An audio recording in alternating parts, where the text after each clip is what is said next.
바로 모두 자리에 앉아 주시기 바랍니다. 제28회 국무회의 겸 제13차 비상경제점검회의입니다. 대통령께서 개선언과 함께 모두 말씀을 하시겠습니다. 네, 제28회 국무회의를 시작하겠습니다. 의자가 왜 이렇게 낮죠?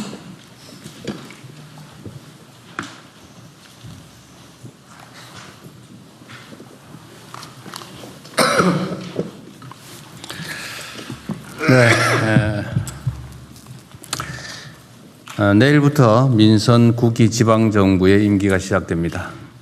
지방자치 개막 이미 31년인 것 같습니다.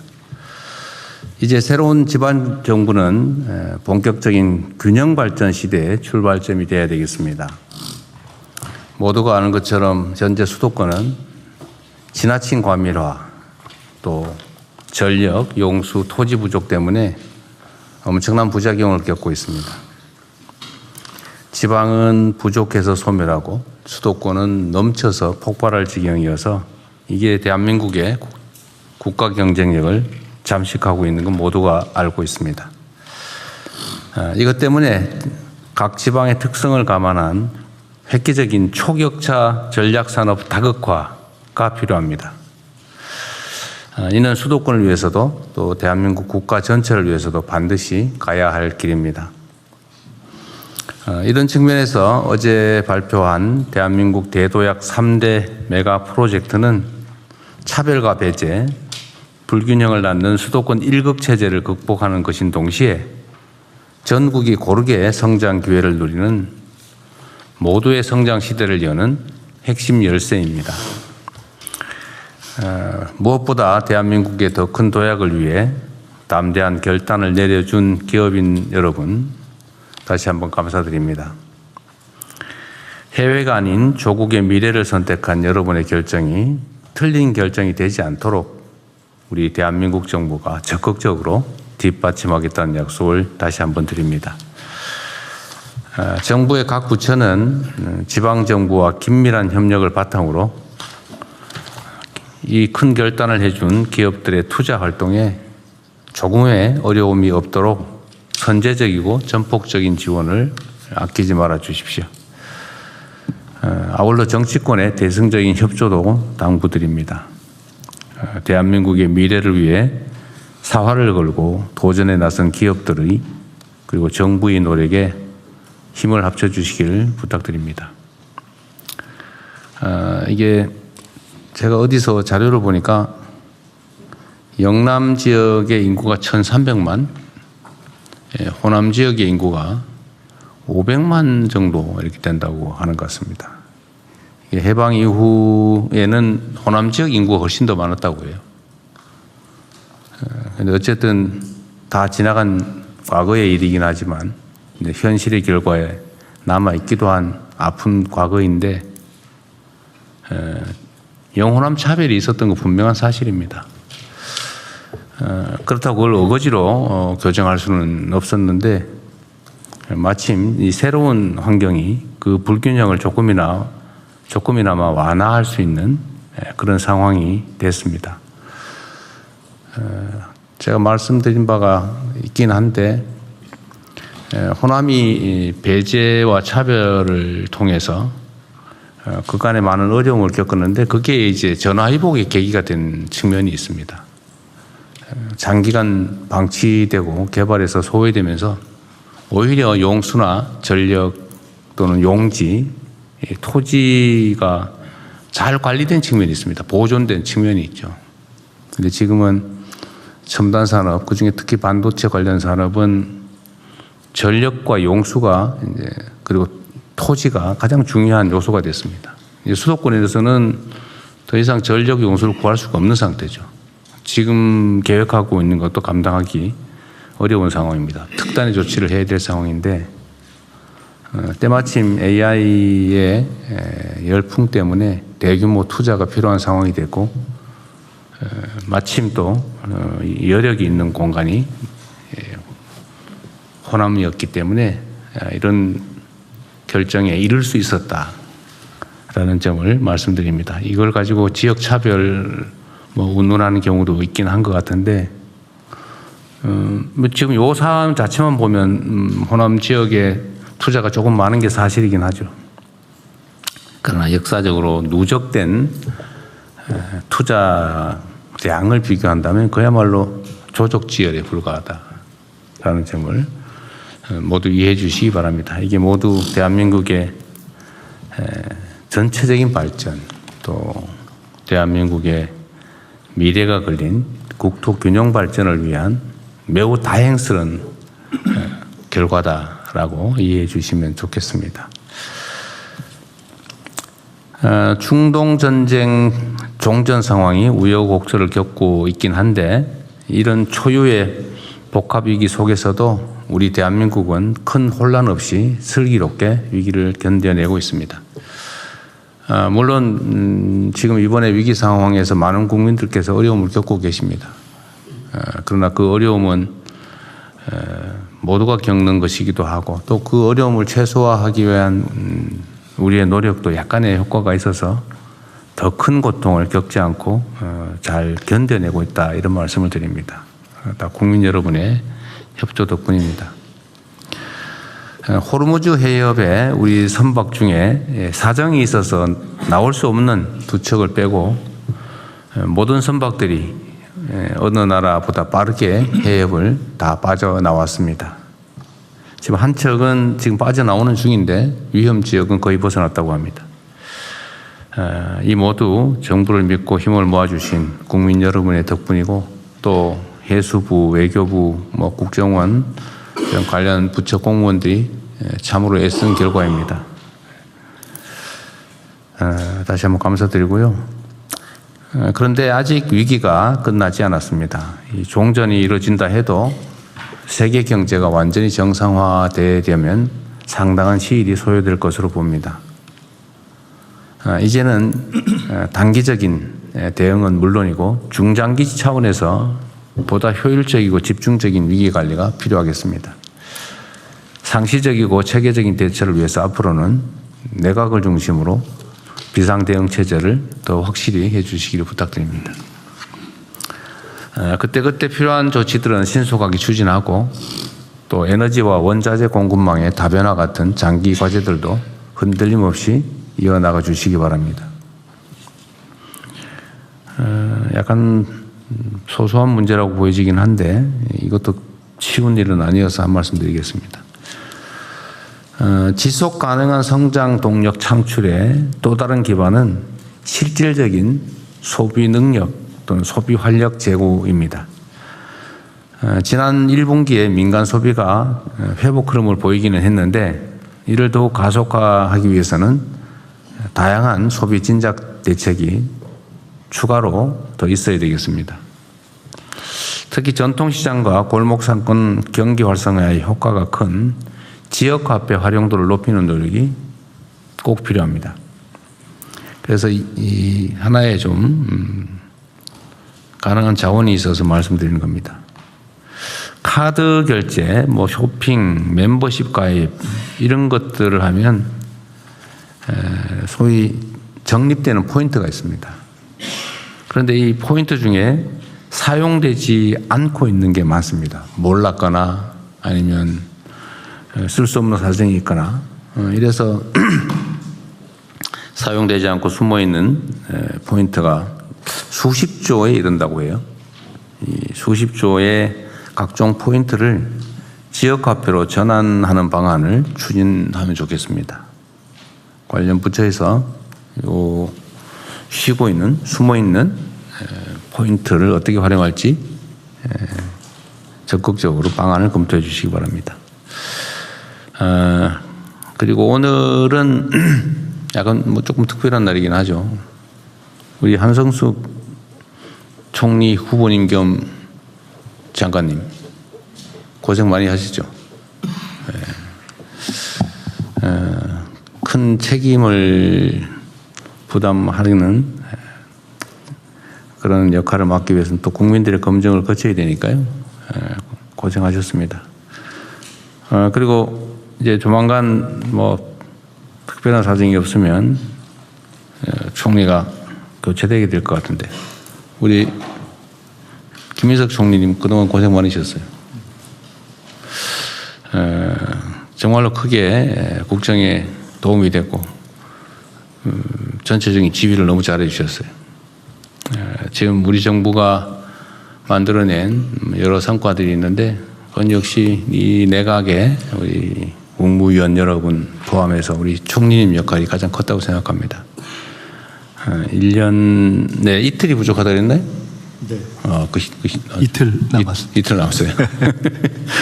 어쨌든 363일 된 모양이군요. 363일간 고생 많으셨습니다. 우리 고생하신 총리님한테 박수 한번 드릴까요?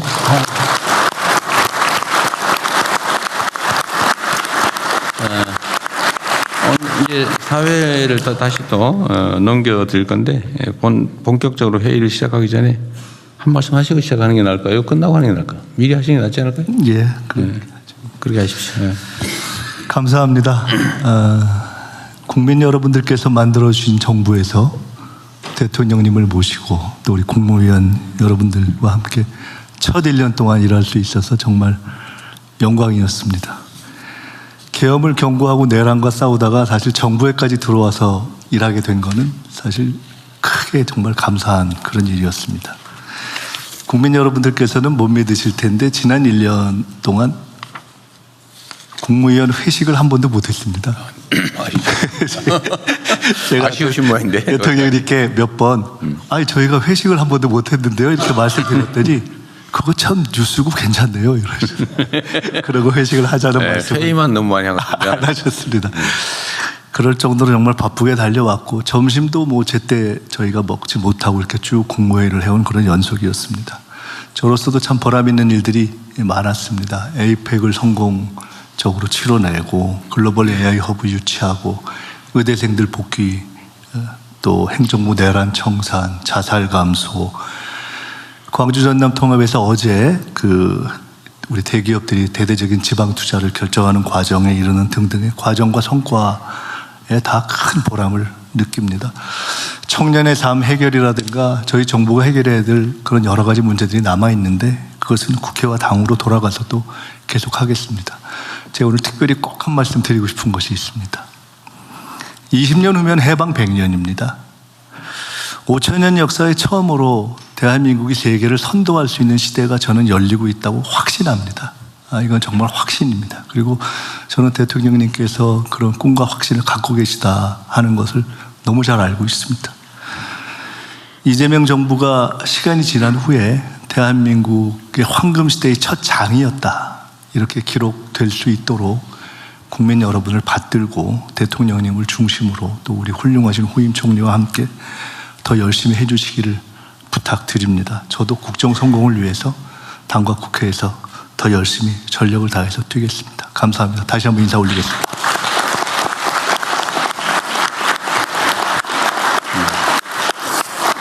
총리께서 뭐 많은 일들을 잘 해내셨는데 제가 높이 평가하고 싶은 특별한 사안이 하나 있습니다. 그게 자살자 감소예요. 총리께서 어쨌든 총괄 책임을 지고 여러 국무위원들 또 다른 처청까지 다들 있었는데 지방정부까지 하여튼 이 올 연초 통계부터 보면 어쨌든 월간 수백 단위로 자살자가 줄었습니다. 참 자살이란 말 입에 내기가 참 그런데 어쨌든 우리 정부가 목표하는 여러 가지가 있지만 국민의 목숨을 살리는 정부가 되겠다 이런 말씀 가끔 드리는데 연간 15,000명 가까운 자살자들이 생겨나고 있잖아요.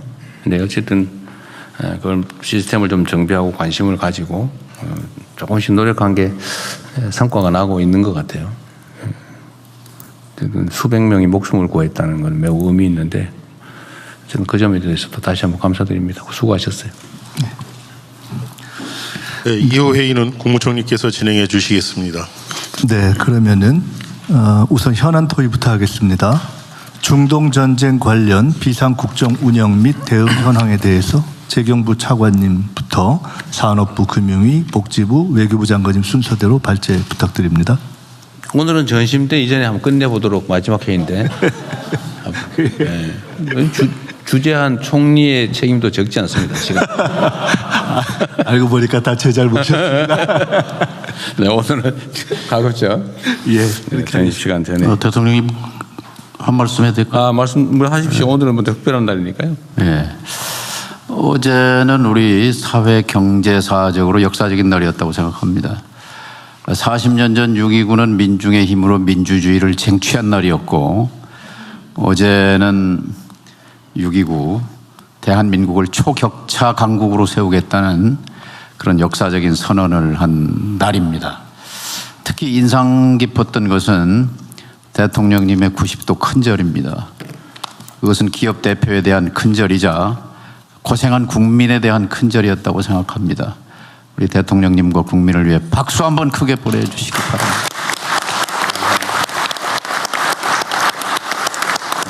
오늘은 완전히 뭐 서로 칭찬하는 모드인가 봐요. 어제 발표를 통해서 그동안 소외된 지역과 지방에 대한 축복이었고 또 대한민국에 대한 축복이었다고 생각합니다. 눈 떠보니까 선진국이다 그런 놀라움에 더해서 이제 벼락치듯이 다가온 HBM 반도체 초강국이라는 현실은 역사의 신이 우리에게 준 축복이다, 선물이다 이렇게 생각합니다. 어제 한 참석자 그 제안대로 이 반도체 초강국의 경쟁력을 바탕으로 이제 AI 공장 수출 국가, 피지컬 AI 다크 팩토리 수출 국가로 가자 하는 그런 비전 제안을 했는데요. 그것이 사실은 이재명 정부가 들어서면서 작년 6월부터 착착 전북과 경남을 중심으로 피지컬 AI 선도 프로젝트 1등 만들기 선도 프로젝트가 착착 진행되고 있다 하는 말씀도 덧붙이고 싶습니다. 다시 한번 대통령님의 결단 그리고 우리 국민들 기업들께 감사드립니다. 감사합니다. 이게 아마도 전북은 좀 더 신경 써라 이런 취지로 들리는데 바로 뭐 그런 뜻도 있습니다. 어쨌든 어제 그 정책 발표 때문에 뭐 잘된 데는 또 잘된 데대로 그러겠지만 또 약간 소외됐다고 생각되는 지역은 또 좀 섭섭할 수 있을 것 같아요. 근데 그 문제는 우리가 또 추가적인 대책을 통해서 보완해 나갈 생각입니다. 지금은 일단 주요한 거 몇 가지를 하고 지금은 AI가 중요해서 거기에 집중하고 있는데 그 외에도 지방 중심 정책은 계속 확대해 나갈 거니까요. 동네에서 너무 소소하게 생각하지 말라고 하십시오. 예, 기대하겠습니다. 네. 네. 예. 먼저 재경부 거시경제 물가 대응반 상황에 대해서 보고드리겠습니다. 먼저 거시 동향입니다. 미 이란의 무력 충돌 재개로 긴장감이 고조되었으나 상호 공격 중단, 6월 30일 회담 개최 합의, 이거는 밤사이에 이란 외무부에서 수일 내 회의가 없다는 입장을 밝혀서 좀 어서티가 있는 상황입니다. 등으로 유가 70불대 초반, 환율 1,540원대, 국고채 금리 3.7%대로 등락하고 있습니다. 정부는 중동 정쟁 충격 최소화를 위해 범정부 비상경제 체제를 가동하고 추경 등 가용 수단을 총동원하여 대응한 결과 우리 경제는 견조한 성장 흐름을 지속하는 중입니다. 중동 전쟁에도 불구하고 1분기에 OECD 최고 수준인 전분기 대비 1.8% 성장을 달성하고 주요 기관들도 26년 한국 경제 성장률 전망치를 2%대 후반으로 큰 폭 상향 조정을 하는 추세입니다. 1월과 4월 중에 1,027억 불의 역대 최대 경상수지 흑자 등으로 대외 건전성도 굳건하게 유지되고 있습니다. 원유 대체 수입선 확보, 나프타 등 긴급 수급 조정 조치 등 전방위적인 노력으로 에너지 수급 및 공급망 상황이 점차 안정화되고 있습니다. 석유류 최고 가격제 유류 인하 확대 등을 통해 물가 상승 압력도 완충하고 있습니다. 다만 중동전쟁 여파에 따른 물가 상승 압력 지속, 청년 고용 등 고용 둔화, 환율 금리의 변동성 확대 등의 영향으로 민생의 어려움을 지속되고 있습니다. 다음 대응 방향입니다. 높은 경계심을 유지하면서 중동 상황을 모니터링하고 민생 부담 경감에 총력하도록 하겠습니다. 공급망입니다. 석유화학 제품 원료 등 긴급 수급 조정 조치 등을 당분간 유지하면서 나프타 파생 상품을 중심으로 지속적으로 수급을 안정적으로 관리해 나가겠습니다. 물가는 7차 석유류 최고 가격 리터당 150원 인하, 1조 원 규모 재정 투입 등 지난주 금요일 발표한 민생물가 안정 및 서민 부담 경감 방안을 신속하게 추진하여 하반기 중 물가 상승률을 3% 이내로 관리하도록 하겠습니다. 고용입니다. 빠른 시일 내에 청년 일자리 회복 방안, AX 등 산업 전환 고용 안정 기본 계획을 마련하고 소관 부처별로 제조업 등 고용 부진 업종별 대응 과제 지속 발굴 추진하도록 하겠습니다. 외환금리 쪽은 고환율 피해 중소기업 지원 대책 및 취약 차주 지원 방안을 마련하도록 하겠습니다. 이상입니다. 네. 예, 에너지 수급반 보고 드리겠습니다. 먼저 여건 평가입니다. 미국과 이란 간 종전 MOU 체결 이후에도 공습이 이어지고 있는 등 중동 지역의 긴장은 아직까지는 이어지고 있습니다. 다만 호르무즈 해협 통항이 재개되면서 전반적인 도입 여건은 점차 개선되고 있습니다. 그에 따라 도입 물량도 회복세입니다. 7월 원유는 전년 대비 100% 이상, 나프타는 95% 이상 확보하였으며 8월 원유 도입도 빠르게 상승하여 이미 90% 이상 확보 중입니다. 보건의료, 핵심 산업, 민생 품목 등 필수재 공급망도 전반적으로 안정세를 보이고 있습니다. 다만 일부 품목에서 미스매치에 따른 간헐적인 병목이 발생할 가능성은 아직 남아있는 만큼 상황을 계속 모니터링하겠습니다. 가격 측면에서는 민생 부담 완화를 위해 국제유가 하락분을 선제적으로 반영하여 지난 토요일 0시부터 최고 가격을 인하했습니다. 휘발유, 경유, 등유 모두 6차 최고 가격 대비 리터당 150원씩 인하하였고 이에 따라 주유소 판매 가격도 하락하고 있습니다. 오늘 새벽 6시 기준으로 휘발유 1,961원, 경유 1,952원으로 지난 금요일 대비 리터당 45원이 인하되고 있습니다. 주말이 끼어 있어서 아직 주유소들의 재고 소진이 일정 시일이 필요하다는 측면을 고려할 때 이번 주부터 본격 하락분이 반영될 것으로 예상됩니다. 다음은 대응 계획입니다. 수급 안정 상황과 위기 경보에 따른 국민 불편, 경제 파급 효과 등을 종합 고려하여 자원 안보 위기 경보를 하향 조정하겠습니다. 원유의 경우 현재 3단계인 경계 단계를 2단계인 주의로 낮추고 LNG는 주의 단계를 전면 해제할 계획입니다. 수급 여건이 개선됨에 따라 원유 운임 차액 확대 지원, 비축유 수합, 나프타 대체 수입 확대 지원 등의 조치는 6월 30일까지만 운영할 계획입니다. 이 경우 남게 되는 중동 위기에 따른 완정화 조치로는 나프타 석화 제품 수급 조치하고 최고 가격제만 남게 됩니다. 수급 회복세에도 불구하고 특정 품목의 간헐적인 공급망 병목 가능성은 아직 남아 있어서 나프타와 석화 제품 수급 조치는 7월 이후에도 일단 지속하겠습니다. 아울러 기후부가 실시 중인 공공차량 2부제는 5부제로 완화하고 공영주차장 5부제는 해제할 방침입니다. 리터당 150원 인하했던 최고 가격제는 국제 유가 및 제품가의 가격, 국제 제품가의 가격 또 민생 부담, 물가 등을 종합 고려하여 해제 시기를 추후 검토토록 하겠습니다. 최고 가격 인하 효과가 시장에 빠르게 반영되도록 정부, 소비자단체, 공공기관 등과 함께 시장 감시도 강화하겠습니다. 또한 착한 주유소가 지속적으로 가격 안정의 선도적 역할을 하도록 홍보와 지원도 병행하겠습니다. 최고 가격제 시행에 따른 정유사 손실 보전을 위해 정산위원회 가동 등의 준비도 차질 없이 진행하겠습니다.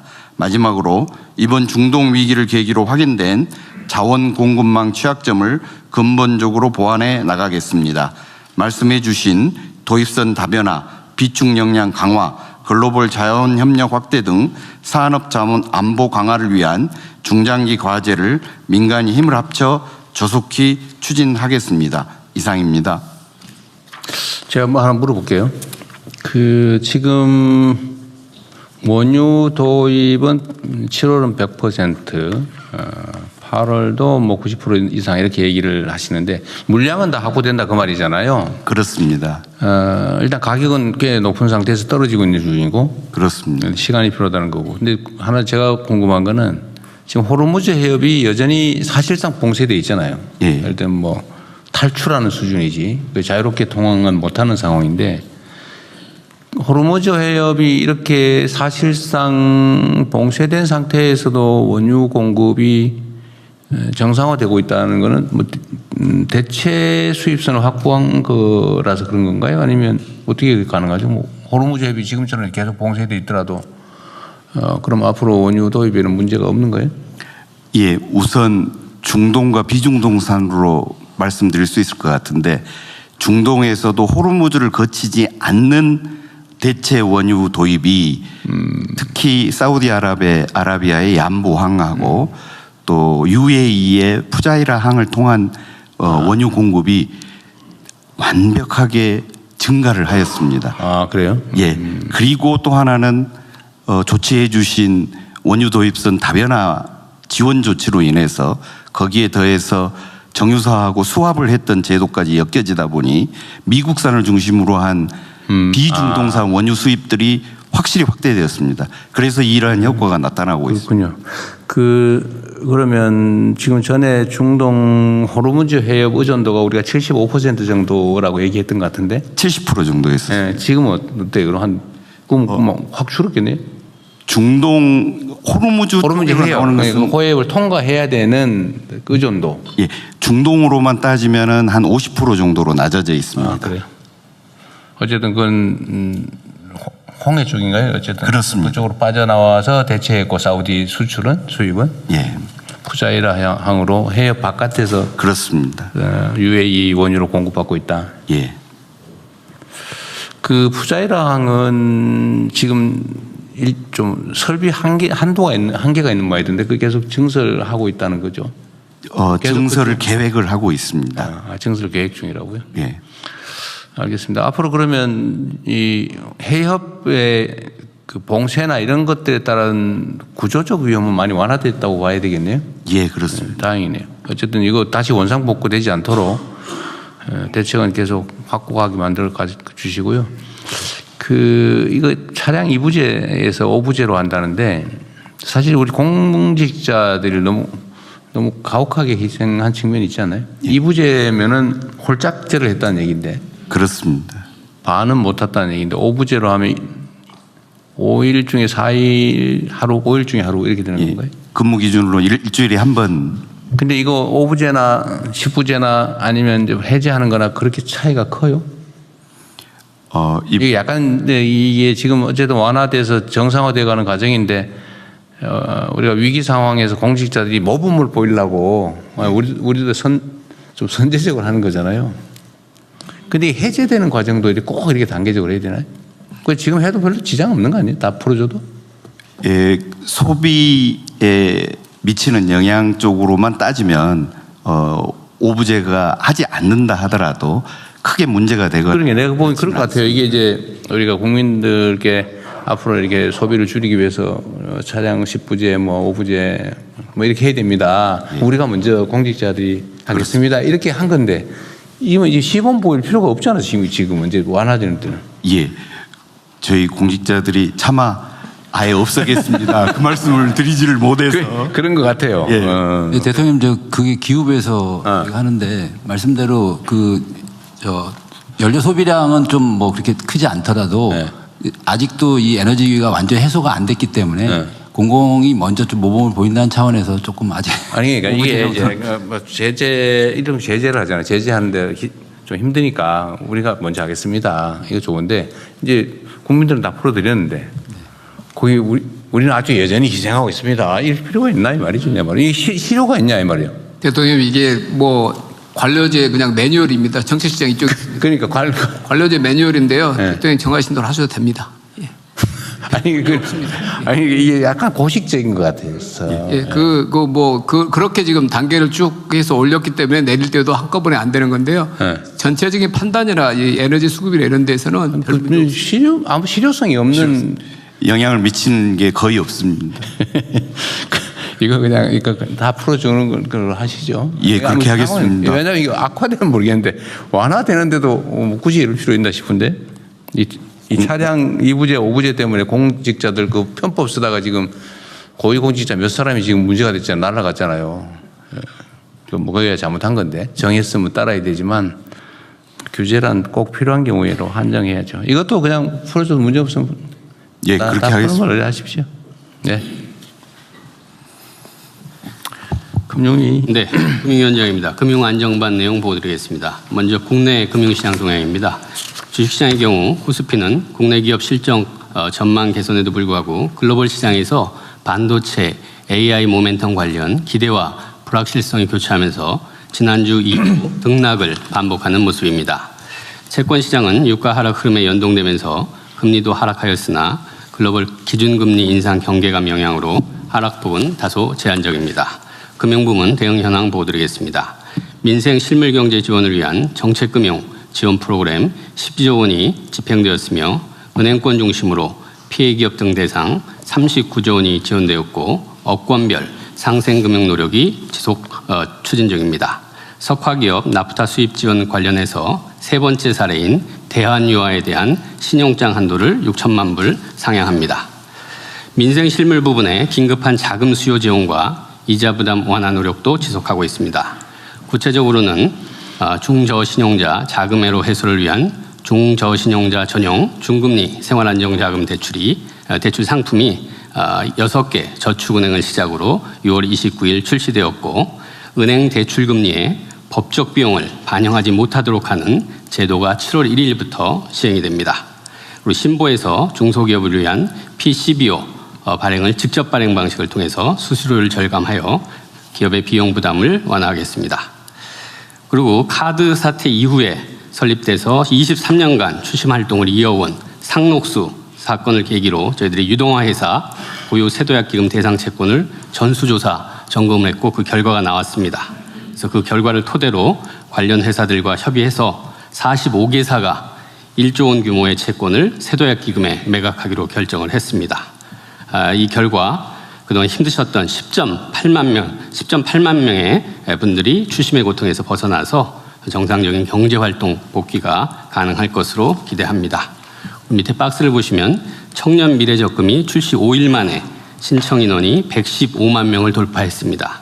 이건 지난주까지의 실적이고요. 어제 39만 명이 추가로 신청해서 누적으로는 153만 명의 청년들이 신청을 해서 호응이 굉장히 높습니다.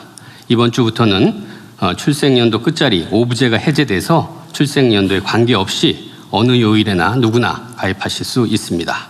그리고 지난주 국무회의 때 대통령님께서 정리해 주신 것처럼 가입 요건을 충족하는 청년들 모두가 선착순, 예산 제약 이런 제한 없이 모두 지원받을 수 있다는 점을 명확히 말씀드리겠습니다. 그리고 금융시스템 안정을 위한 채권 자금시장 안정 프로그램 7.4조 원이 원활히 집행되고 있습니다. 이상 보고 마치겠습니다.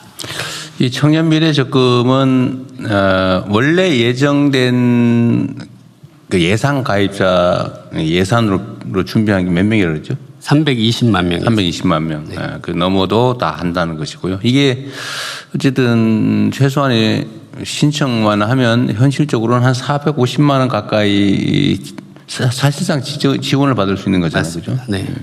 우리 청년들 되게 어려운 상황인데 이번 기회 놓치지 말고 잘 활용하면 좋겠고요. 전에 어쨌든 저는 이 장기 연체 채권 실효성은 없으면서 개인들한테 가혹하게 그 평생 족쇄로 작용하는 이걸 없애야 된다, 최소화해야 된다라는 생각을 갖고 있는데요. 얼마 전에 서울신문이 보도해서 새로 이 정리를 하기로 했던 게 뭐였죠? 캠코입니다. 캠코. 아. 네, 그러니까 공공기관들도 갖고 있는데 그런 부분도 저희들이 정리해봤더니 약간 소극적인 부분들이 있어서 그런 부분을 적극적으로 기준 세워서 다 그렇게 하고 있습니다. 캠코 공적 영역이 가지고 있는 장기 연체 채권들은 사실 사각지대처럼 숨어 있었던 건데 그것도 해소를 할 거죠? 네, 그렇습니다. 네. 근데 그거는 오늘 여기 얘기가 없는 것 같아요.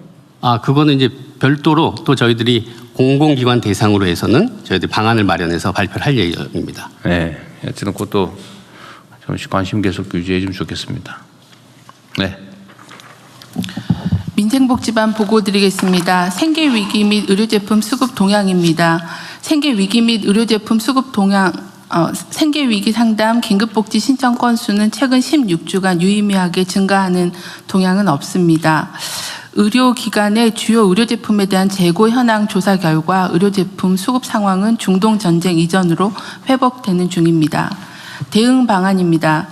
몰라서 복지 서비스를 못 받는 국민이 없도록 받을 가능성이 있는 복지 서비스를 주기적으로 찾아서 안내하는 복지 멤버십의 정기 안내를 새로 도입하여 시행하고 있습니다. 소득 재산을 연 2회 정기적으로 조사 판정해서 생활지원, 취업지원 등 총 163종의 사업에 대해서 수급 가능성이 있는 사업을 알려드리는 제도입니다. 이번 정기 안내에서는 53만 가구에게 79만 건의 서비스를 안내합니다. 안내를 받은 국민은 읍면동 주민센터나 복지로 포털 등을 통해서 해당 서비스를 신청할 수 있고 조사 절차를 거쳐서 지원 여부가 결정됩니다.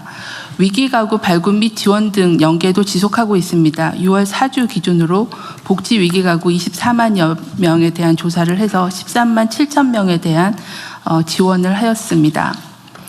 일자리 전담반 등 관계부처 회의를 통해 청년 일자리 보완 과제 그리고 업종별 고용 동향 및 대응 방향을 점검하고 있습니다. 이를 토대로 청년 일자리 회복 방안 등 부문별 대응 방안을 순차적으로 추진하겠습니다. 장애 학생들의 교육 격차를 해소하기 위해서 교구 구입 그리고 특수학교의 환경 개선, 방과 후 학교 통학비 지원 등의 사업도 확대 추진 중에 있습니다. 이상 보고를 마치겠습니다. 네, 수고하셨고요. 그 복지부 그러니까 제가 아까 잠깐 말씀드렸는데 우리가 이제 국민들 중에 소위 천수를 못 누리는 경우가 여러 유형이 있잖아요. 제가 오늘 노동부 장관님 스트레스 확 쌓이죠, 갑자기. 최근에 추락사고 계속 늘고 있어요. 네, 주말에 2건이 발생했습니다. 네. 산재 사망이 계속 늘어나고 있는데 그 포함해서 지금 그 이런 좀 사망 유형 그러니까 자살, 산재 사고, 교통사고 이건 뭐 일종의 과실인데 이제 범죄로 인한 뭐 살인 피해 뭐 되게 이런 그다음에 이제 재난 사고 그다음에 여름 뭐 물놀이 같은 이런 우발적 사고 이런 것들이 쭉 있을 텐데 제가 이 각 유형별로 사망 피해자의 숫자 변동 추이를 좀 조사를 좀 하라고 지금 제가 청와대에 지시를 해놨는데 일단 경찰청 혹시 나오셨어요? 예. 요새 교통사고 사망자 추이는 좀 어때요? 교통사고 24년에서 25년도에 조금 늘었는데요. 금년도에는 작년에 비해서 조금 감소 추세입니다. 그게 그냥 맡겨놓고 통계만 내는 게 아니라 줄이기 위한 노력은 끊임없이 하겠죠? 예. 부단히 하고 있습니다. 그것도 유형별로 좀 찾아보면 제가 전에 고속도로나 도로, 국도 이런 중에 사망사고 나는 데가 똑같은 데가 거의 비슷하게 다 재발하잖아요. 예. 다발하는 장소. 네, 다발 장소가 있기 마련인데 사실 똑같은 장소에서 똑같은 사고가 자꾸 난다는 거는 우리가 대비를 못했다는 뜻이거든요. 예. 일본에 뭐 커브가 심하다든지 그러면 과속 못하게 하여튼 영안 되면 과속 방지턱이라도 만들고 옛날에 그 가짜 경찰도 세워놓고 막 그랬는데 그렇습니다. 아니면 실제 단속을 하든지 예, 저희가 뭐 이렇게 해서라도 줄여야 되는데 예, 그런 노력을 계속하고 있습니다. 하여튼 각 부처청 중에서 이 총리께서 그만두시니까 이제 저쪽에다 거의 총리한테 말씀을 드려야 될 것 같아요. 네. 거의 총리께서 그러면 미리 숙제로 네네. 예습 숙제로 근데 사망 유형별로 예를 들면 자살, 산재, 산재도 예를 들면 뭐 추락 사고 분류할 수 있을 거예요.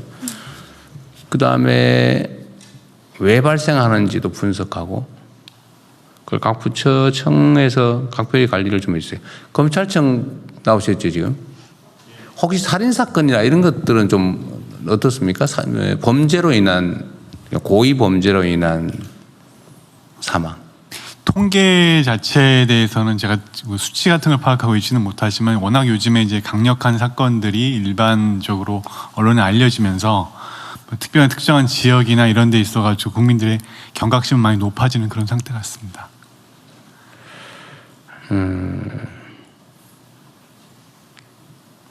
사실은 이제 예를 들면 고독사나 이런 것도 그 방치된 그 사망 있잖아요. 예를 들면 뭐 며칠 있다가 발견이 됐다 뭐 그런 거 복지부 장관님. 그런 그 유형들도 혹시 요즘 좀 보도나는 건 좀 없던데 실제로는 좀 어떤가 싶은데. 고독사 통계가 25년에는 한 3,900명, 4,000명이 좀 안 되게 보고는 되고 있습니다. 그 사망했는데 방치돼 있는 네, 혼자 사망하는 있다 사망했으니까. 경우입니다. 네, 방치 사례도 일부 있지만 혼자 있다 사망하면 시간이 문제 어쨌든 잠시라도 방치되는 거죠. 네, 그럴 수 있습니다. 그런 사례들도 어쨌든 뭐 그거는 이게 편수를 못 늘리는 건 아닌데. 네.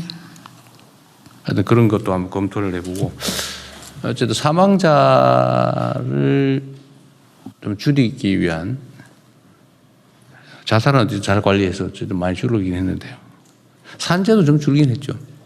오늘이 6월 30일 올해 반기 마지막 날인데 뭐 특별한 대형 사고가 없다면 퍼센테이지로 두 자릿수 이상의 감소폭은 계속 유지되고 있습니다. 어쨌든 뭐 노동부 장관께서 애를 많이 쓰셔가지고 뭐 줄은 건 사실인데 줄었는 중에서도 왜 덜 줄었냐냐 이 말이거든요. 대통령 말씀처럼 잘못했다는 뜻은 아닙니다. 잘하셨어요. 더 열심히 하겠습니다. 대통령님 뭐 짧지만 2주 동안 이제 관련 부처 이야기들을 들으면서 든 생각은 이제 자살 관련돼서 저희가 굉장히 오랫동안 잘 대책을 만들고 또 여러 부처들이 협업을 해서 이 원인을 분석하는 걸 좀 굉장히 전 잘했다고 생각합니다. 물론 청소년이나 청년 부분들은 더 봐야 되는데요.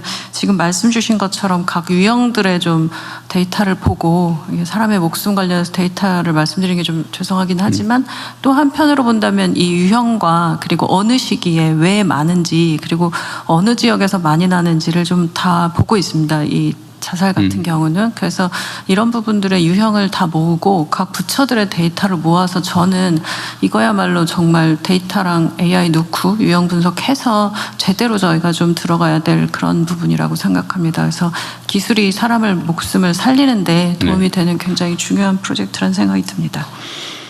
그러니까 이게 뭐 범죄든 뭐 어쨌든 과실이든 자살이든 아니 우발적인 뭐 재난 사고든 이게 사실 우리가 대비하는 데 따라서 많이 줄일 수 있거든요. 그래도 사실 마음 안 쓰고 방치해 놓으면 확 늘어난다고요. 그 전에 총리께서 말씀하셨지만 자살 문제의 최고 책임자가 관심을 갖고 있느냐 여부에 따라서 확 줄어든다고 그때 뭐 그렇게 보고 있잖아요. 그러니까 실제로 우리가 관심 갖고 지켜보고 또 예를 들면 희망을 얘기하고 우리 사회가 좀 더 나아지겠다 싶으면 절망이 줄어들면 자살이 줄어드는 거잖아요. 그래서 우리의 좀 이렇게 의도적인 노력에 따라 충분히 사람들의 목숨을 얼마든지 구할 수 있는 것 같아요. 근데 우리가 예를 들면 방임을 해가지고 무관심해서 살 사람이 죽는다 그런 일은 최소화해야 되겠죠. 어쨌든 요거는 좀 각별히 한번 챙겨봐 주세요. 우리 청와대에서 챙기고 있긴 한데 각 부처가 결국 해야 될 일이니까요. 네, 그러겠습니다. 네. 네, 다음 해외 상황 관리관 보고 드리겠습니다.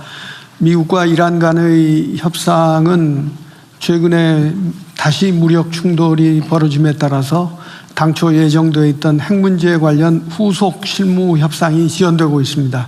다만 양측이 오늘 카타르에서 그 회담을 개최한다고 하니까 지켜봐야 되겠습니다.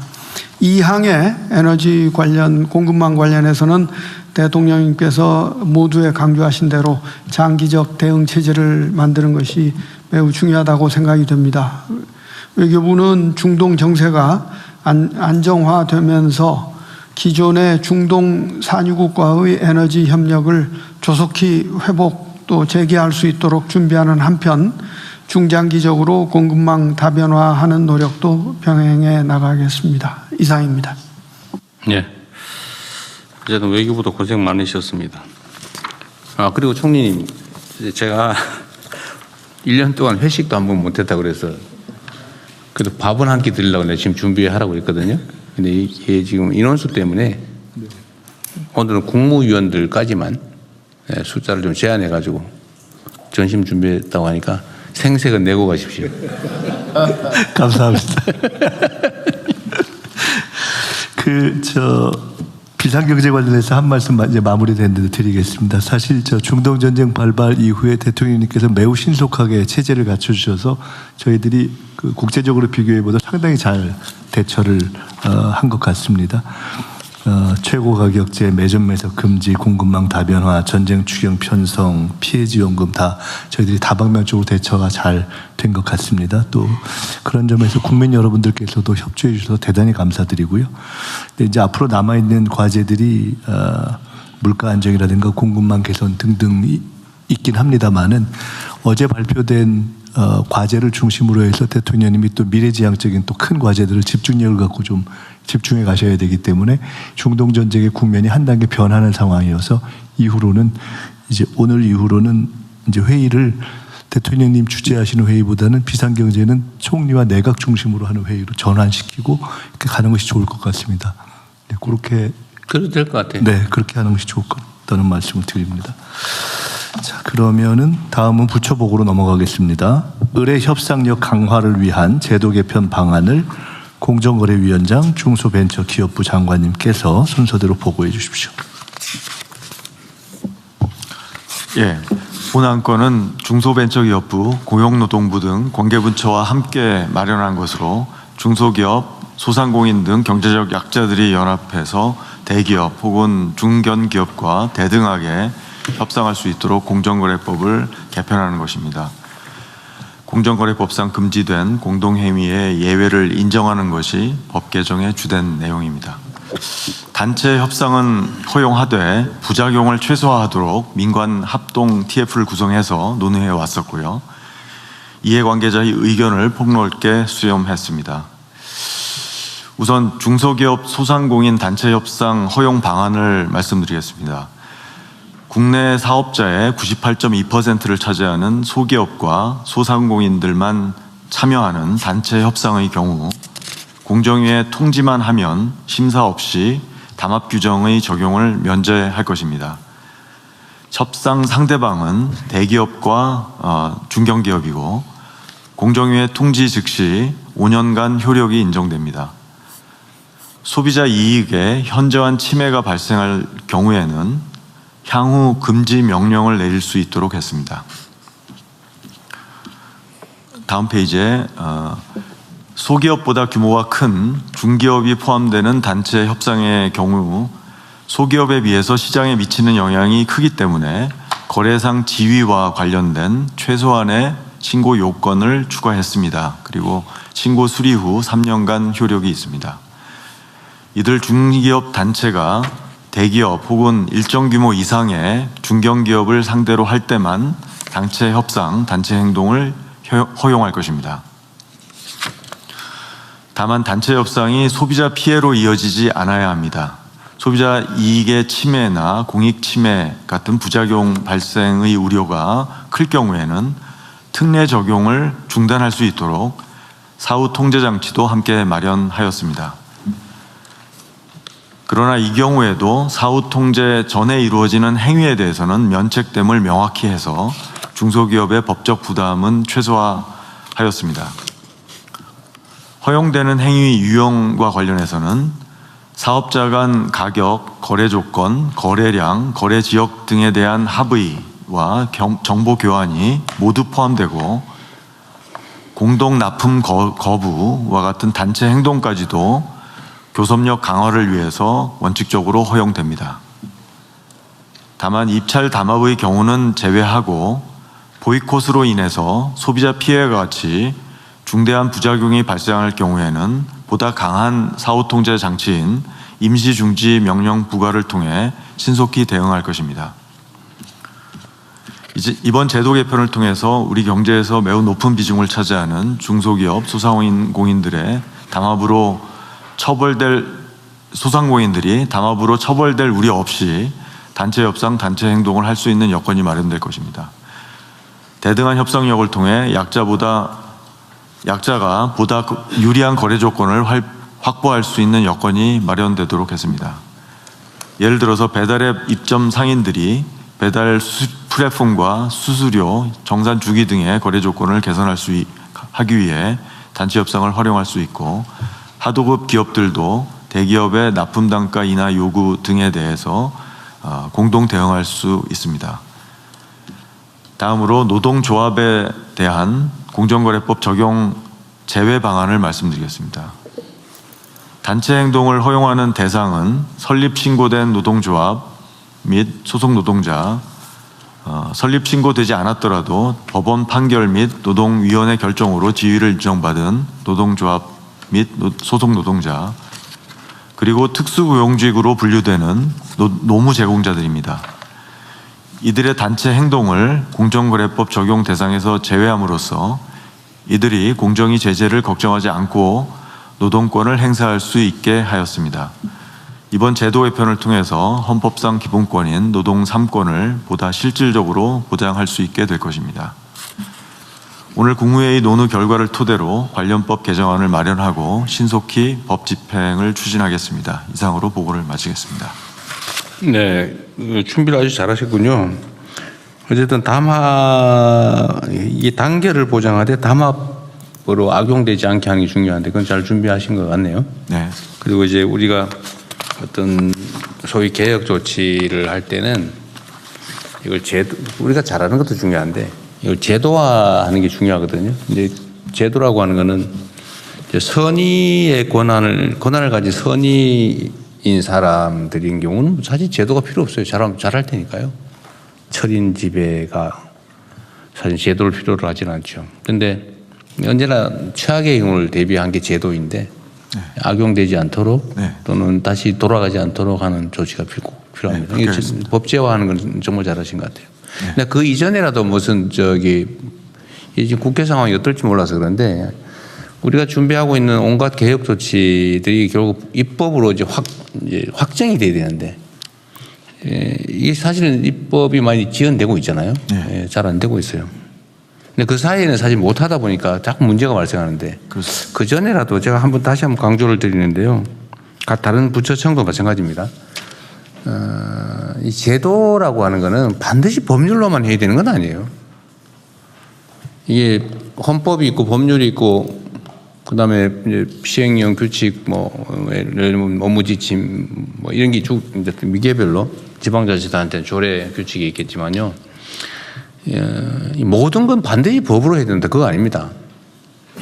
그래서 다 법에 의존하거든요. 그래서 이게 법 제도가 완비되지 않으면 못하는 경우도 있죠. 법에 명시가 되어 있는 경우. 그런데 그게 법에 명시가 되어 있지 않으면 그 법률의 취지에 반하지 않는 범위 내에서 시행령이나 규칙을 만들 수 있다고요. 헌법 원리상.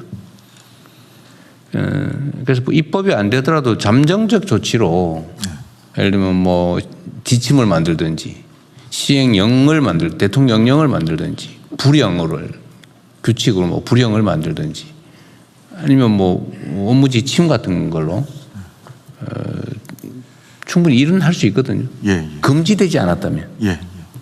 다른 부처청도 마찬가지입니다. 그래서 좀 권한 행사를 법률 취지에 맞게 하시면 좋겠어요. 이게 너무 위축이 돼가지고 법에서 직접 명시적으로 허용하지 않으면 안 하는 게 지금 대세가 된 것 같아요. 이게 공직사회 전체가 얼어 있을 뿐만 아니라 지금 우리 국무위원들의 판단에도 그게 영향을 미쳐가지고요. 법이 없으면 안 하고 싶어. 뭐 그런 게 있어요. 근데 그럴 필요가 없습니다. 국민의 권리에 직접적 제한을 가하거나 국민에게 의무와 부담을 직접적으로 부과하는 게 아니면 예를 들면 어떤 제도를 운영하는 거는 그 행정은 재량이 본질이잖아요. 자유로움.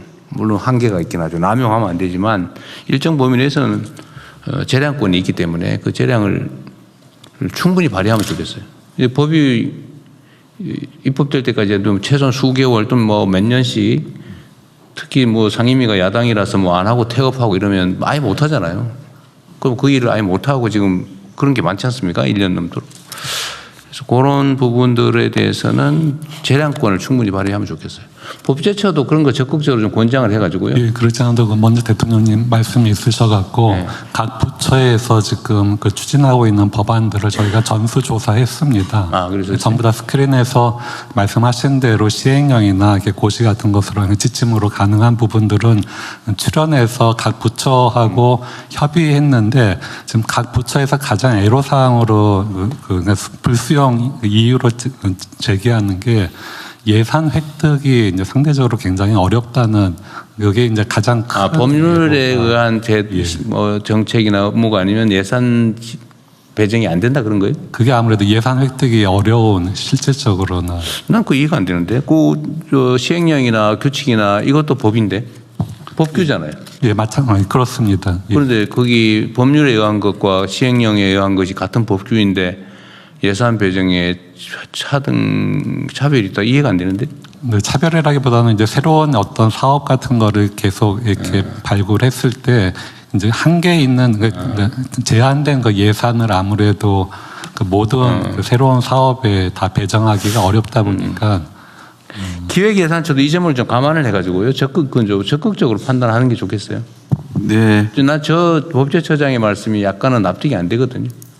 이제 아무래도 국회 단계에서 예산을 심의하다 보면 국회에서. 법률적 근거를 어디에 두고 있느냐 이걸 늘 이제 기준으로 삼지 않습니까? 네. 그래서 뭐 예산 법률주의 이야기가 나오는 것인데 아마 그런 부분을 염두에 두고 한 얘기인 것 같습니다. 그거는 그게 다 일치하면 좋은데 근데 입법으로 세상의 모든 행정을 규제한다는 건 말이 안 돼요. 입법은 큰 소위 말하면 틀을 정하는 거죠. 그 틀 안에서 자유롭게 어떤 긍정적 상황을 위해서 상황을 조성해 나가는 거 이거는 행정의 재량이거든요. 행정의 특성이잖아요. 능동성, 재량성, 그 다음에 공정성, 뭐라 하더라 내가 잊어버렸는데 일단은 행정행위를 하면 일단 유효하다. 공정성이라고 공정력이라고 그러나요? 공정력 맞습니다. 다 잊어버렸죠. 옛날 시험 본 지 오래돼가지고. 공정력이라고 그러죠. 어쨌든 그 법률에 의한 것만 예산이 편성된다. 이거는 저는 도구마 같습니다. 이거는 행정과 입법의 한계를 넘어선 것 같아요. 그건 칸을 넘어선 얘기 같습니다. 그럼 점검 한번 해보시죠. 알겠습니다. 아무래도 이제 국민 삶 전반에 지대한 영향을 미치거나 또 장기적이고 구조적으로 예를 들어서 예산이 수반되거나 뭐 이런 부분들에 대해서는 아마 이제 법률에 좀 더 규정을 해야 안정성을 꾀하는 측면이 있을 거고요. 말씀하신 것처럼 그렇지 않고 이게 시행령이나 시행규칙 또는 불령 등을 통해서 또 방침을 통해서 할 수 있는 부분도 분명히 있을 겁니다. 그런 것을 잘 구분토록 해보겠습니다. 그런데 국회 입장에서는 예산 심사 과정에서 야 우리가 입법부에서 하라고 한 거 명시적으로 해도 된다고 한 거 아닌 일을 왜 해? 라고 할 수는 있겠죠. 그 예산 심사권의 범위에 들어가니까. 그러나 원론적으로 입법으로 명확하게 하지 않는 것은 예산을 통해서 집행할 수 없다고 하는 건 아닌 것 같아요. 이게 너무 행정이 경직되고 있어요. 나는 이런 것들이 결국은 불행하게도 사법국가화의 한 경향이라고 봅니다. 결국은 다 법률에 벗어나지 않으면 정당한 목적을 위한 행위는 해도 된다. 이게 행정의 대원칙인데 법에 없는 거 하면은 직권남용 뭐 이런 걸로 수사하고 감사하고 이러니까 무서워가지고 다 안 한 거예요. 행정의 적극성이 다 사라져 버렸습니다. 이게 정말로 위험하거든요. 우리가 적극 행정을 권장한다고 무슨 온갖 가지 조치를 한다고는 하면서도 사실은 명시적으로 법에 정해져 있거나 아니면 과거부터 해오던 일이거나 누가 시킨 거 아니면 절대 안 한다. 나중에 자기가 피해를 볼 수가 있으니까요. 이제 이걸 고치지 않으면 우리가 추격은 가능한데 선도가 불가능합니다.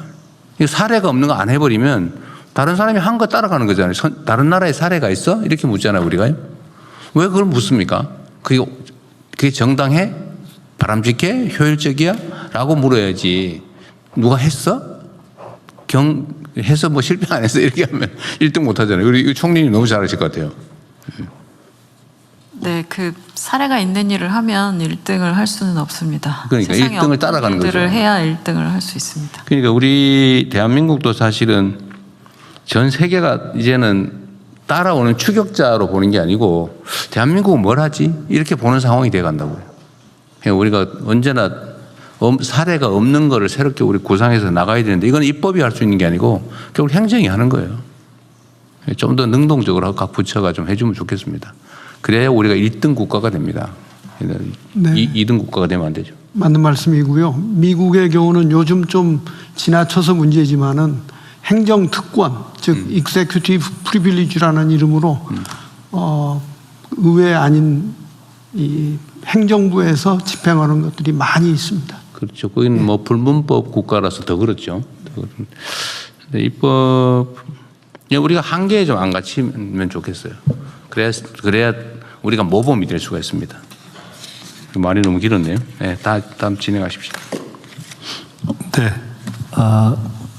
다른 의견이 없으시면은 해당 보고는 원안대로 접수하고요.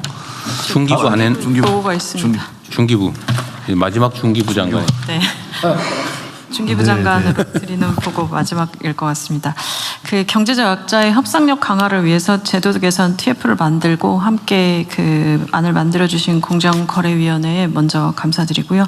이 방안을 토대로 해서 중소기업 협동조합에 대한 협의 요청권 부여 방안에 대해서 말씀드리겠습니다. 그 경제적 위치에서 불리한 위치에 있는 중소기업들을 위해서 중소기업들의 결사체인 중소기업 협동조합을 통해 협상력을 높이는 방안을 에 대한 의견들이 꾸준히 있었습니다. 지난 12월 중소벤처기업부 업무 보고에서 대통령님께서도 힘의 그 불균형을 해소해야 한다는 점을 강조하셨고요. 여기에 중기 협동조합에 협의 요청권을 부여하는 방안을 우리 정부 국정과제로 추진하고 있습니다. 이를 위해서 중기부, 공정위 등 관계부처가 경제적 약자의 협상력 강화를 위한 제도 개선 TF를 통해서 단체 협상 행위에 대해 담합 적용을 배제하는 방안을 마련했습니다. 중소벤처기업부는 중소기업 협동조합법을 개정해서 중소기업이 대기업 등과 단체적 계약 체결할 때 거래 조건에 대해서 협의를 요청할 권리, 즉 협의 요청권 부여를 추진하겠습니다. 그리고 대기업 등 거래 상대방이 협의 요청에 반드시 응하도록 의무화하고 만일 협의 요청에 응하지 않을 경우에 대해서는 협동조합은 중기부에 조정 신청을 해서 협의 요청이 실제 협상으로 이어지도록 보완할 예정입니다. 공정위와 함께 마련한 담합 배제 방안을 통해서 이러한 협의 요청 관련 행위들은 담합 예외가 적용될 것이고 중소기업의 협상력 강화와 공정거래 질서가 조화를 이루도록 제도를 마련하겠습니다. 이미 국회에서 발의된 개정안이 있습니다. 이를 중심으로 해서 협의 요청권 부여를 위한 중소기업 협동조합법 개정을 추진하겠습니다. 이상으로 보고 마치겠습니다. 네. 예, 대통령님, 노동부 장관입니다. 네.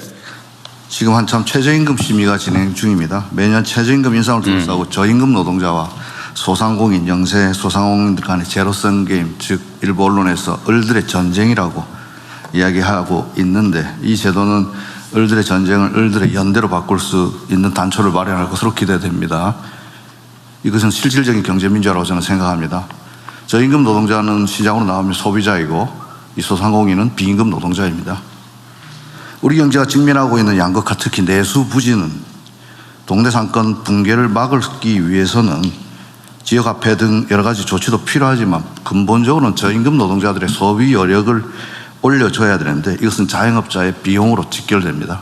결국 이 문제를 풀기 위해서는 을들이 함께 연대해서 이들의 최종 이득을 보는 상대와 같이 협상할 수 있다면 만약 그를 통해서 저임금 노동자와 소상공인이 제로섬 죽고 살기로 이렇게 부딪히지 않는 단초가 마련된다면 그것이야말로 우리 경제가 직면하고 있는 불평등을 완화할 수 있는 아주 중요한 조치라고 저희들은 생각합니다. 나아가서 이번 공정위에서 그동안 화물연대, 건폭몰이 이런 걸 통해 가지고 노동자 활동을 마치 공정거래법으로 처벌하는 관행들이 없어진다면 어쩌면 이를 통해서 희생됐던 많은 분들에 대한 조그마한 위로가 될 수 있지 않나 생각하고 우리 노동부는 적극적으로 이 법 제정에 함께 하겠습니다. 이상입니다. 그 옛날에 건폭 수사 해가지고 건폭 수사가 그 사람들은 아직 수감되어 있는 사람은 다 나왔죠? 네, 그때 8.15 특사로 우리 정부 첫 번째 사면으로 나왔고 나오지 못한 분, 형이 확정되지 못한 분 제하고는 다 나와 있는데 그때 당시에 고 양해동님이 자기는 노동자 활동을 했는데 왜 이런 공정거래 위반, 그 다음에 담합 이런 것으로 조사받는가 이런 것들에 항의한 사실이 있습니다. 그 얘기가 나와서 그런데 제가 그래도 노동법을 나름 연구했던 사람인데 노동쟁의라고 하는 게 기본적으로 단체 행동권이라고 하는 게 속된 말로 나쁘게 표현하면 때를 지어서 무리의 힘으로 위력으로 자신들의 주장을 관철해서 뭔가 경제적 이익을 추가로 획득하는 거잖아요. 그렇습니다. 이 옛날에는 이게 소요죄, 그다음에 반란죄 이런 걸로 처벌했단 말이에요. 노동법이 생기기 전에.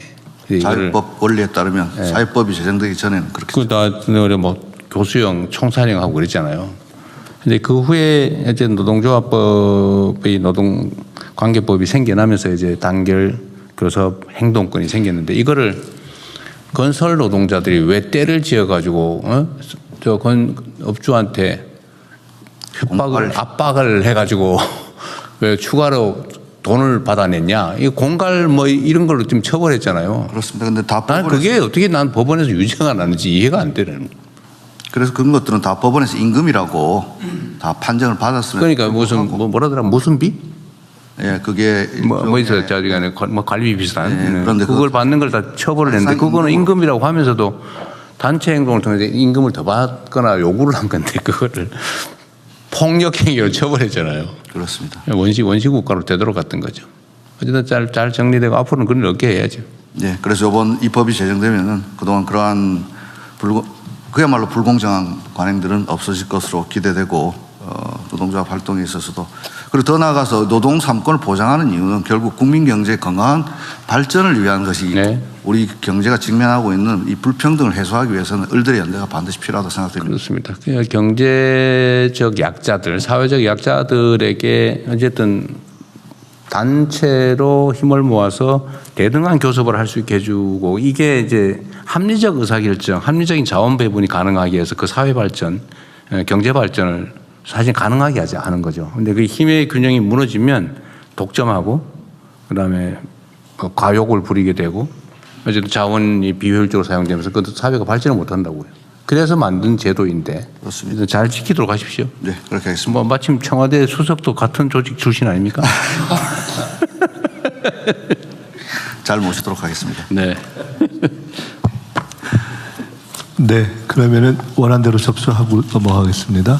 사회연대 경제발전 종합계획을 행안부 장관님 보고해 주십시오. 네, 사회연대 경제발전 종합계획을 보고 드리겠습니다. 사회연대 경제가 지역 문제 해결과 공공서비스 공급의 핵심 주체로 성장할 수 있도록 20개 관계부처와 함께 146개의 과제를 담은 종합계획을 마련했습니다. 내일 민선국이 지방자치정부의 출범을 앞두고 이 계획을 보고드리게 돼서 대단히 의미 있다 생각을 합니다. 왜냐하면 정책은 중앙정부에서 만들지만 실제로 사회연대 경제 종합계획이 실행되는 것은 지방 정부와 함께 이루어질 수 있기 때문입니다. 그러면 분야별로 주요 추진 과제를 보고드리겠습니다. 먼저 공공판로와 성장을 지원하겠습니다. 공공서비스 위탁 시 우대 근거를 마련하고 돌봄, 환경 등 적합 사무를 발굴, 또 우수 모델 확산을 추진하겠습니다. 전수조사 결과 17,000건의 위탁 사무 중에 약 5%를 이 사회연대 경제 기업에 위탁하고 있습니다.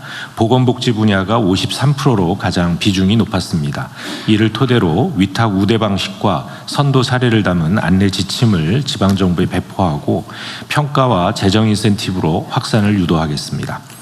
또한 공공구매 확대를 위해 의무 구매 제도를 도입하고 입찰 보증금 면제 대상을 확대하는 한편 경영 컨설팅, 사업화 자금, R&D 등 기업 성장을 지원하겠습니다. 다음 페이지입니다. 돌봄, 주거, 에너지, 농어촌 등 생활과 밀접한 4대 분야에서도 선도 모델을 만들겠습니다. 먼저 지역 중심 통합 돌봄을 뒷받침하기 위해 통합 지원 협의체 등 지역 내 통합 돌봄 거버넌스에 사회연대 경제 조직이 참여하도록 하고 종합 서비스를 제공하는 컨소시엄 모델도 개발 제공하겠습니다. 또한 사회주택 공급을 확대하는 데도 기여하겠습니다. 사회연대경제조직이 위탁 운영하는 특화 임대주택 공급을 확대하고 남양주 별내의 위스테이와 같은 공공지원 민간임대 사업의 신규 공모를 추진하겠습니다. 또한 햇빛소득 마을을 연 700개 이상 차질 없이 조성하고 농어촌 지역에는 농촌형 조직 500개소 이상 육성을 통해 지역의 부족한 서비스를 보완하겠습니다. 다음입니다. 청년 사회연대경제 리더 양성에도 힘쓰겠습니다. 일경험 프로그램과 현장 경험 연계 교육 등을 통해 사회연대경제 직업 경로를 마련하고 청년 마을, 청년 기업 지원도, 청년 마을 기업 지원도 확대하겠습니다. 다음으로 사회연대금융 생태계 조성에도 힘쓰겠습니다. 기금 조성과 투융자 사업을 지원하는 전담 기관과 중개 기관을 지정하여 운영하는 한편 임팩트 펀드 조성과 대출 규모 확대를 통해 금융 접근성을 높여 나가겠습니다.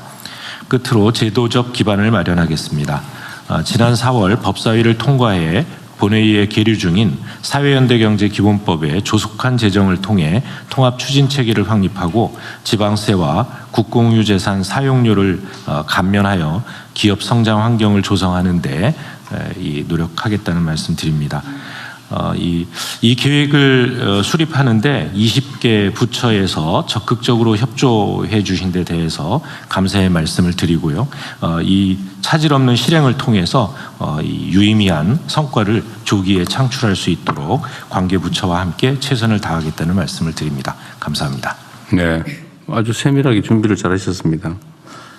이번에 제가 이태리하고 그 양자 정상회담을 하면서 어쨌든 이태리의 협동조합 사회연대 경제 분야를 서로 협력하기로 네, MOU 작성을 했고 제가 시장을 할 때도 이태리에 그것 때문에 출장도 가봐서 현장도 봤는데 이태리 북부에 무슨 주더라?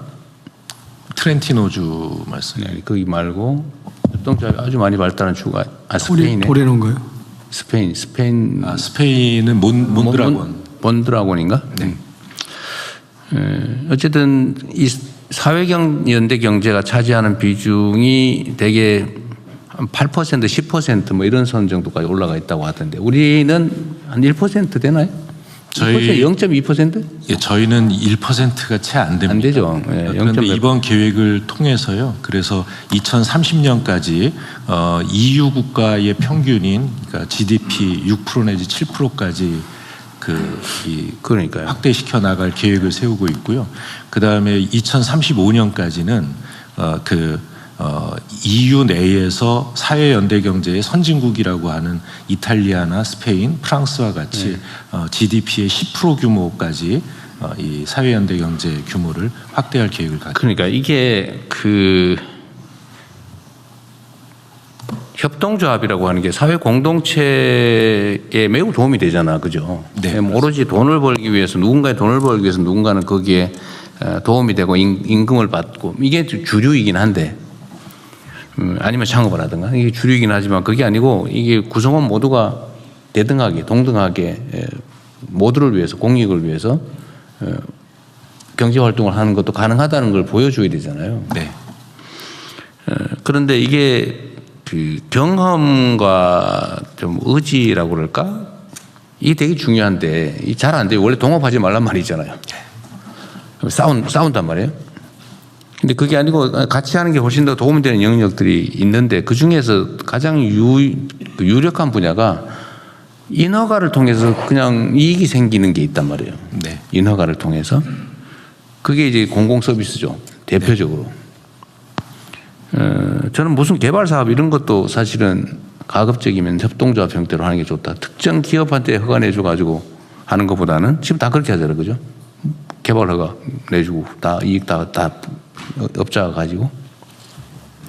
이렇게 하는 것보다는 그렇게 이익이 인허가 자체로부터 생기는 것들은 구성원 가능하면 다 대다수 아니면 어쨌든 한 개 회사보다는 여러 사람이 갖는 게 공익에 부합하단 말이에요. 그러니까 사적 이익으로 만들기보다는 네. 공동의 준공적 이익으로 만드는 게 공동의 이익으로 만드는 게 중요하죠.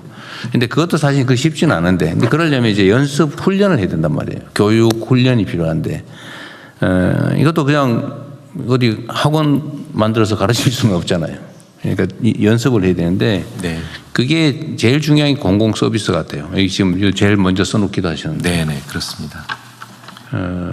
그 중에 특히 뭐 지금 이게 많이 없어진 것 같아요. 오히려 제가 성남시장 할 때는 오히려 우리가 시작을 해가지고 많이 퍼졌는데 지금 거의 없어져 버린 것 같아요. 이게 왜 그러냐면 공공 서비스 위탁받는 게 이권 사업이거든요. 가로 청소 이런 거 하나 인가받으면 권리금이 막 몇십억씩 한단 말이에요. 여전히 요즘도 상당히 비쌀 거예요. 그렇습니다. 수익이 약해지고 하니까요. 예. 근데 그걸 사실은 청소 일하는 사람들에게 직접 일을 주면 산정된 인건비가 다 그 일하는 사람한테 갈 텐데 꼭 특정 업자한테 시장 친구, 군수, 삼촌 이런 데다 줘가지고 거기서 이거 띄어먹고 거기서 일을 시키니까 이게 부조리의 원인이 되지 않습니까? 착취의 원인이기도 하고. 그래서 이거를 최대한 좀 확대를 하겠다는 것 같은데 이거 좀 힘을 쓰면 실어주면 좋겠어요. 네, 이게 지방자치단체장, 지방정부 수장의 의지 문제거든요. 얼마나 청탁 많이 받았겠어요. 선거 때 도움도 많이 받았을 거고. 쉽지 않아요, 이게. 그래서 이거는 정부에서 좀 각별히 좀 힘을 써주면 좋겠습니다. 경쟁을 시키든지 아니면 모범적 사례를 가지고 불러다가 교육을 시키든지. 예, 그 새로 단체장 당선되신 분들한테도 적극 안내를 할 거고요. 그다음에 이 평가를 해서 저희가 이 재정 인센티브를 좀 세게 만들든지 그렇게 계획을 세우고 있습니다. 그 비율 사실 늘리자고 마음먹으면 그리 어렵지 않거든요. 제가 성남시 시장 할 때 성남시가 거의 전국의 공공 이 사회경제, 내 경제의 몇십 %를 차지하는 대통령님이 거의 처음으로 하신 거죠. 그걸 따라간 데가 몇 군데 있습니다. 근데 이따가 나중에 쓱쓱 사라지고 있더라고요. 보니까. 아직 뭐 시흥 같은 데가 좀 남아 있어요. 네. 그 후에 뭐 정부에서 인센티브는 그냥 오히려 제재도 하고 막 이래가지고 막 수사하고 이러니까 많이 없어져 버렸는데 이거 어쨌든 확장해 주면 좋겠고요. 그 뭐 돌봄도 그러고 할 게 참 많습니다. 서비스의 질도 높아지거든요. 애정 가지고 하는 거하고 뭐 임금 받고 막 시켜가지고 하는 거하고 다르잖아요. 공공 서비스 질을 올리는 데도 매우 도움이 될 것 같습니다. 그걸 통해서 이제 훈련하고 또 교육도 되고 활동가가 생겨나고 그러면 이제 민간 영역을 확산할 수 있게 되는 거죠. 예. 대통령 한 말씀만 드리겠습니다. 기획처장관입니다. 네. 대통령도 아시는 것처럼 이제 사연대 경제 조직 안에 지금 현재 재정으로 보자라면 사회적 기업 부분에 가장 많은 지금 그 지원이 가고 있고요. 우리 기획처와 소관하는 이제 협동조합이라든가 또 지금 뭐 노동부 다 이제 지금 이제 마을기업이라든가 다 지금 나눠져 있습니다. 그런데 저희 예를 들어 협동조합만 해도 올해 한 14,000개가 있는데 여기 한 14만 명 정도가 지금 취업자 수인데 취약계층을 많이 고용합니다. 그러니까 취약계층이 한 66%가량이 취약계층이거든요. 그러니까 고용 측면에서도 매우 용이한 부분이 있습니다. 그래서 저희들도 지난번 대통령께 보고도 드렸고 그렇지 않아도 이번 주에 제가 이제 협동조합의 날이 있어서 대통령께서 이제 영상으로 축사를 보내주셨는데 그래서 그런 부분들 제가 이제 감안해서 내년도 이제 예산이 현재는 1년에 저희가 종합적으로 사연대 경제 예산이 한 1,467억 정도 됩니다. 그런데 이 부분을 전반적으로 저희들도 사연대 경제 조직 활성화를 위해서 그래서 좀 적극적으로 각 부처하고 좀 협의해서 내년도 예산에 반영하기 위해서 좀 준비를 하고 있다는 말씀을 드리겠습니다. 네, 어쨌든 그것도 많이 늘려주시고요. 약간 관련성이 있어서 말씀드리는데 그래서 제가 전에 무슨 강남인가 어딘가에 그 생활 폐기물 그 월급 임금 띄어먹었다고 그래서 전수조사한 일이 있었잖아요.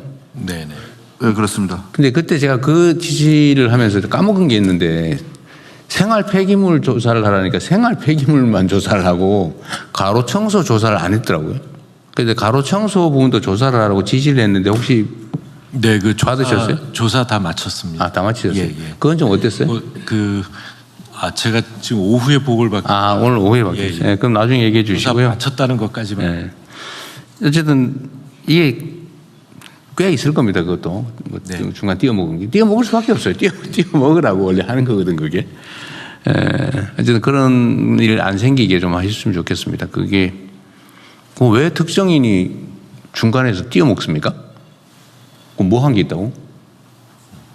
그 보면 너무 황당해. 아니 대한민국이 문명 국가잖아요. 공공 서비스를 줬는데 일하는 사람한테 줘야지 왜 중간에 꼭 하나 걸쳐가지고 거기서 띄어먹게 하냐고요. 그래서 그거 잘 챙겨보시기 바랍니다. 네. 어쨌든 이건 대폭 좀 늘리면 좋겠어요. 사회적 경제 영역은. 네. 네. 해당 보고도 원한 대로 접수하겠습니다. 이 정부의 정책 홍보 영상 상영 순서입니다. 그런 거 또 있어요 오늘. 금융위원회 영상 소개해 주시죠. 네. 지난주 국정홍보점검회의에서 우수 사례로 선정된 청년 미래적금 홍보 동영상 쇼츠를 소개해드리겠습니다. 이 아마도 청년 미래적금 상품이라는 게 주 고객이 청년인 만큼 이 홍보도 정부 부처의 언어가 아니라 청년의 언어로 그다음에 정부 부처의 방식이 아니라 청년의 방식으로 한번 소통해보자. 이게 출발점이었습니다. 그래서 청년들이 많이 찾는 입시 진로 상담 유튜버들과 또 재테크 또 전문 유튜버들이 있더라고요. 거기 함께 참여해서 자산 형성 관련해서 청년들이 자유롭게 토크하는 그 과정의 정책 내용을 좀 담았습니다. 그래서 본편은 굉장히 깁니다. 20분짜리인데 그래도 20만 회가 조회가 됐고요. 오늘 보실 거는 20분이 아니라 쇼츠로 짧게 한 건데 그건 한 90만 회 조회가 돼서 큰 호응을 얻었습니다. 그다음에 보시면 청년들이 이 필요한 정보를 자기들이 어떻게 좀 그거를 공유하고 소통하는지 아마 그걸 한번 보실 수 있을 것 같습니다. 한번 보시죠. 20만에 하니까 그랬다가 90만에 하니까 이렇게. 청년 미래적금 19세부터 34세까지 한도라고 부를 수 있겠죠. 월 50만 원입니다. 만기는 3년입니다. 그러면 혜택이 뭐냐? 세금을 안 냅니다. 세금 없는 것만 가지고는 살짝 서운하죠? 뭘 줄까요? 뽀찌 떼주는 직관적으로 금융위원회에서 하는 건데 뽀찌를 떼준다는 거 미친 적금 뽀찌 떼줄만 해요. 자, 청년 미래적금이면 뭘 떼주죠? 기여금을 줍니다. 기여금. 이 기여금은 최대 12%를 얹어줍니다. 내가 50 넣을 때 한쪽에서 월에 6만 원이 6만 원 넣어줍니다. 같이 들어간. 오. 미국의 S&P 500의 과거 평균 수익률이 12.2%입니다. 일반 적금을 해가지고 요거랑 똑같은 혜택을 받기 위해서는 한 19% 나와야 돼요. 19% 차이가? 주변에 친구들한테도 얘기하고요. 처음 만나는 친구 안녕하세요. 혹시 청미적 국가에서 나오신 분 아니죠 오늘? 그만큼 사실은 전문가분께서 보셨을 때도 굉장히 매력적인 적금 상품이다 이거는. 네, 잘 만들었네요.